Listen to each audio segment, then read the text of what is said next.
Hello guys, ഞാൻ എന്താ ഒരുങ്ങി സുന്ദരിയായിട്ട് ഐഷാഡോയും ലിപ്സ്റ്റിക്കും മേക്കപ്പും ഒക്കെ ഇട്ട് നിൽക്കുന്നത് വേറെ എങ്ങോട്ടുമല്ല, നമ്മുടെ ശ്രുതിയുടെ കല്യാണത്തിനാണ്. ഞാനും ഉണ്ണിമോനോടാണ് പോകുന്നത്. അവിടെ എത്തിയപ്പോൾ ശ്രുതിയുടെ ഫോട്ടോഷൂട്ട് നടക്കുമായിരുന്നു. എന്നാൽ ഞങ്ങൾക്ക് കുറച്ച് റീൽസ് എടുക്കണം എന്ന് പറഞ്ഞാൽ ഞങ്ങളിതാ റീലൊക്കെ എടുക്കുന്നുണ്ട് അവളുടെ കൂടെ.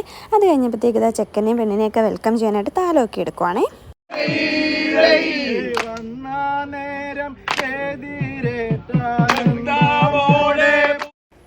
ഈ കല്യാണത്തിൻ്റെ ഒരു സ്പെഷ്യൽ പാട്ടെന്ന് തന്നെ പറയാമായിരുന്നു. ആറന്മുളയിലൊക്കെ കല്യാണം നടത്തുന്ന പോലെ വള്ളപ്പാട്ടൊക്കെ പാടിയായിരുന്നു ചെക്കനെയും പെണ്ണിനെയും വെൽക്കം ചെയ്തത്.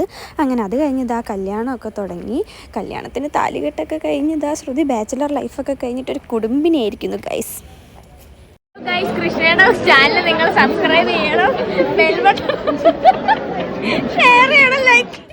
ഇതാണ് ആദ്യം ഒരു റയർ പീസാണ്. എൻ്റെ യൂട്യൂബ് ഹിറ്റ് ആവാനായിട്ട് റീച്ച് ആവാൻ അവൾ മാത്രം മതി എന്നാണ് എല്ലാവരും പറയുന്നത്. പിന്നെ ഞങ്ങളിതാ സദ്യ കഴിക്കാൻ കയറിയിരുന്നു. സദ്യ കിട്ടില്ല, വേറെ ഒന്നും പറയാനില്ല കേട്ടോ. അങ്ങനെ അവൾ സദ്യ കഴിക്കാനായിട്ടുള്ള ഡ്രസ്സൊക്കെ മാറിയിട്ട് വന്ന് ഈ സെറ്റ് സാരി സദ്യ കഴിക്കാൻ വേണ്ടിയിട്ടുള്ളതാണ്. അത് കഴിഞ്ഞ് ഞാനും അച്ഛനും അനിയനും അമ്മയും കൂടെ കുറച്ച് ഫോട്ടോസൊക്കെ എടുത്തു.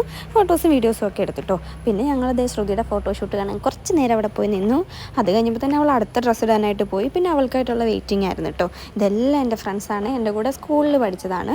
പിന്നെ ഇവരുമായിട്ട് വർത്താനൊക്കെ പറഞ്ഞിരുന്നപ്പോഴത്തേക്ക് ശ്രുതി അടുത്ത ഡ്രസ്സ് ഇട്ടിട്ട് വന്ന് ഫോട്ടോക്കാർ വെറുതെ വിടുന്നില്ല, ഫുൾ ഫോട്ടോഷൂട്ടായിരുന്നു. അങ്ങനെ അടുത്ത മെയിൻ സാധനം എത്തിയിട്ടുണ്ട്, സെൻറ്റി. അമ്മ കരച്ചിലായിരുന്നു, ഇമോഷണൽ സീനുകളായിരുന്നു. അങ്ങനെ വെച്ച് കഴിഞ്ഞ് ശ്രുതി ബൈ പറയുന്നു.